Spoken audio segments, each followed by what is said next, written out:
Assalamualaikum warahmatullahi wabarakatuh. Kami dari kelompok 10 ingin menjelaskan tentang perhitungan PPh Badan Terutang.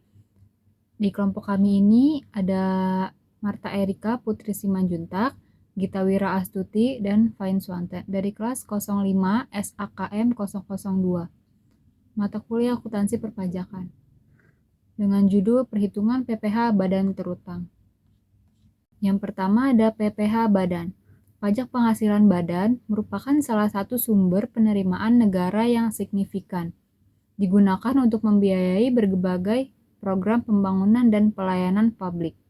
Oleh karena itu, kepatuhan terhadap peraturan perpajakan sangat penting untuk memastikan kelangsungan pendanaan yang stabil dan berkelanjutan.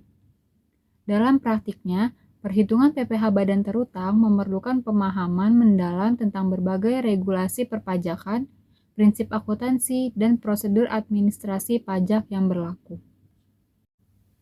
Selanjutnya, tarif pajak penghasilan wajib pajak badan. Perhitungan pajak penghasilan terutang merupakan penerapan tarif terhadap laba fiskal dari suatu badan usaha. Terhitung mulai tahun pajak 2009, terdapat 3 skema tarif menghitung besarnya PPh badan terutang yang akan dijelaskan sebagai berikut.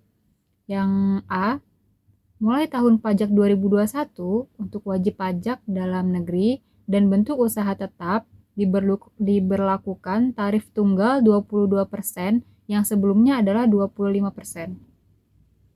Yang B, bagi wajib pajak badan dalam negeri yang berbentuk perseroan terbuka dengan paling sedikit mencatatkan 40% modal dari keseluruhan saham yang disetor dan diperdagangkan di Bursa Efek Indonesia, dan memenuhi persyaratan tertentu lainnya, akan mendapatkan penurunan tarif sebesar 5% dari tarif 25 atau 22%.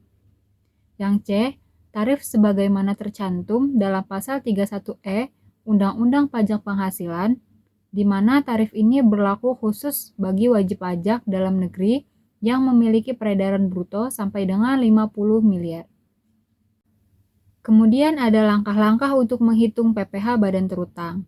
Itu ada menentukan penghasilan bruto, mengidentifikasi biaya dan beban, menghitung penghasilan neto, melakukan penyesuaian fiskal, menentukan penghasilan kena pajak, menerapkan tarif pajak, menghitung kredit pajak, menghitung PPh Badan Terutang, atau mengumpulkan data keuangan.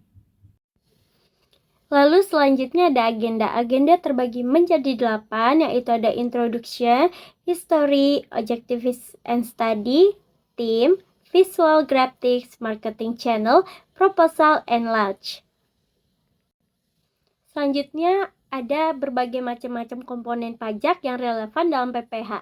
Yang pertama ada penghasilan bruto atau komponen penghasilan, yang kedua penghasilan neto, yang ketiga biaya operasional, dan yang keempat biaya penyusutan.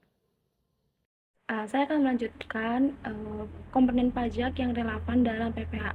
Selanjutnya itu ada biaya administrasi dan umum. Biaya administrasi dan umum adalah mencakup semua pengeluaran yang tidak terkait langsung dengan produksi tetapi diperlakukan untuk mendukung operasi bisnis.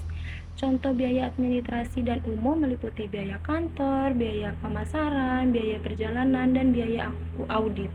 Pengakuan yang tepat terhadap biaya ini membantu memastikan bahwa semua pengeluaran yang sah diakui dalam perhitungan penghasilan neto. Selanjutnya ada biaya bunga. Biaya bunga adalah pengeluaran yang dilakukan perusahaan untuk membayar bunga atas pinjaman atau hutang yang dimiliki. Pengakuan biaya bunga harus sesuai dengan ketentuan perpajakan yang berlaku dan biasanya dapat dikurangkan dari penghasilan bruto. Identifikasi biaya bunga yang benar sangat penting karena mempengaruhi jumlah penghasilan neto dan penghasilan kena pajaknya.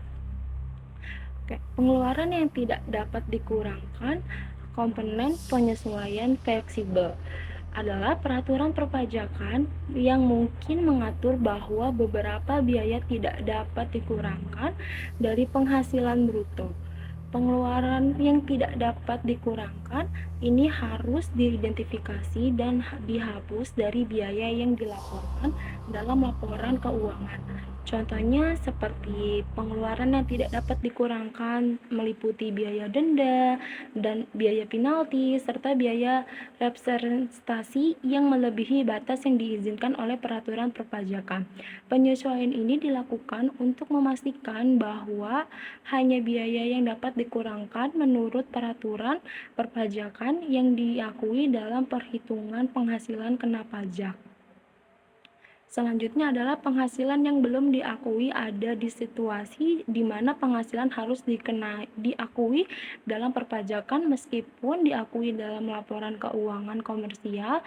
Penghasilan yang belum diakui ini harus ditambahkan dalam perhitungan penghasilan kena pajak. Contohnya itu seperti penghasilan yang belum diakui meliputi pendapatan yang diterima di muka. Penyesuaian ini dilakukan untuk memastikan bahwa semua penghasilan yang wajib dikenakan pajak telah diakui sesuai dengan ketentuan perpajakan.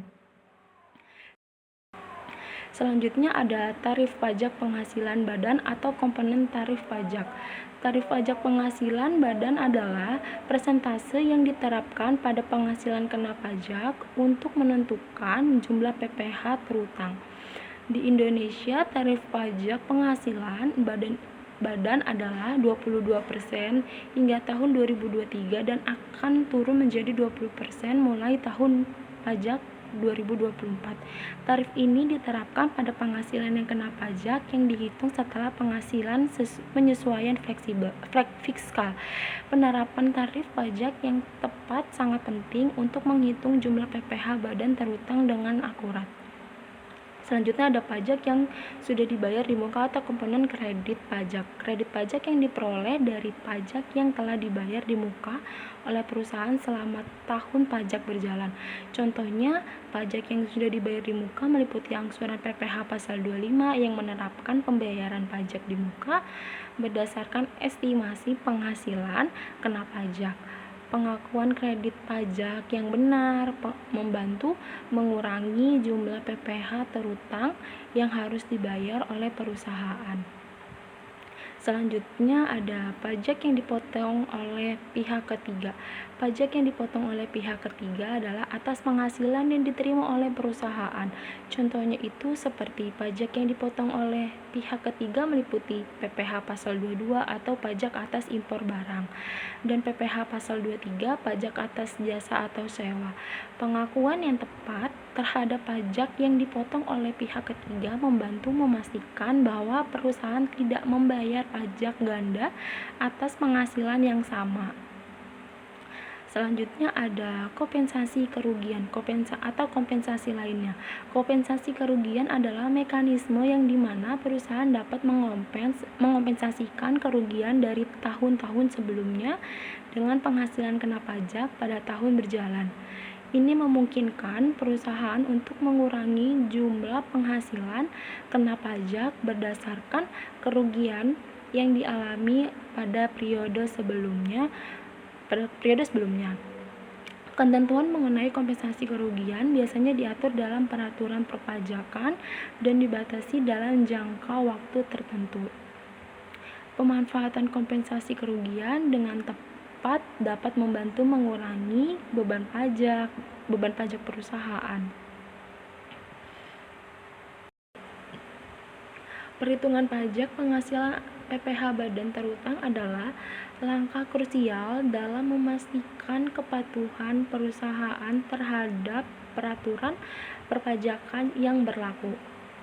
Proses ini tidak hanya berfungsi untuk menghitung kewajiban pajak yang harus dibayarkan oleh perusahaan, tetapi juga untuk mendukung transparansi dan akurasi dalam pelaporan keuangan.